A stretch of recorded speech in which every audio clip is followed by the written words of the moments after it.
Now that Iran is at that table with you, obviously they want to protect Assad a little bit, but they also are very fervent in getting rid of Daesh, like we are. Are they being more helpful or more harmful? Well, to I have know them this at will the fall. I table? mean, look, we have challenges with Iran, as everybody knows, and we're working on those challenges. But I can tell you that Iran in Iraq has been, in certain ways, helpful. And they clearly are focused on ISIL, Daesh. And so we have a common interest, actually.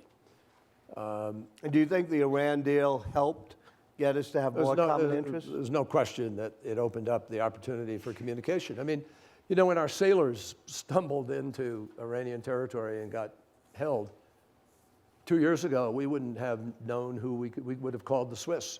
Mm-hmm. We would have called some other country and said, can you help us? And enough time would have gone by and there would have been sufficient level of enmity that those guys would have probably been hostages and we'd have had another situation.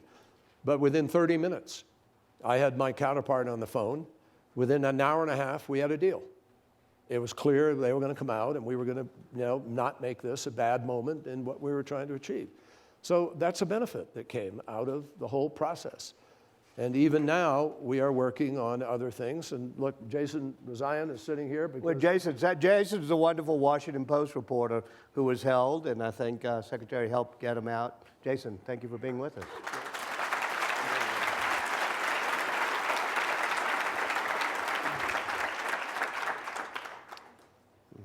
But this is a, you know, this is a tough one. But I think we're going to make some progress in the next And month. can you envision 5 to 10 years from now, Iran being more of a partner than an adversary? I don't want to make any guesses. That's too fraught with too many variables. It really is, Walter. I mean, Sure. Look, the hope is everybody understands that Iran is going through certain change. President Rouhani and Foreign Minister Zarif have a vision that was carried out in the context of sitting down with us and negotiating.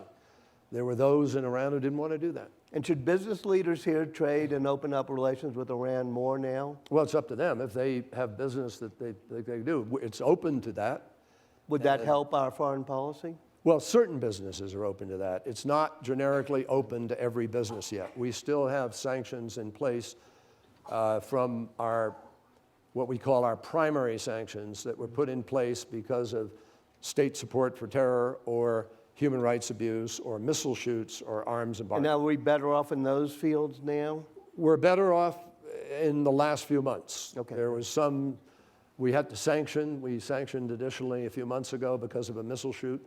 We're prepared to do that again if we have to. Our hope is that we can continue to open the aperture. And there are those in Iran. You know, we had people bitterly opposed to the deal here in America.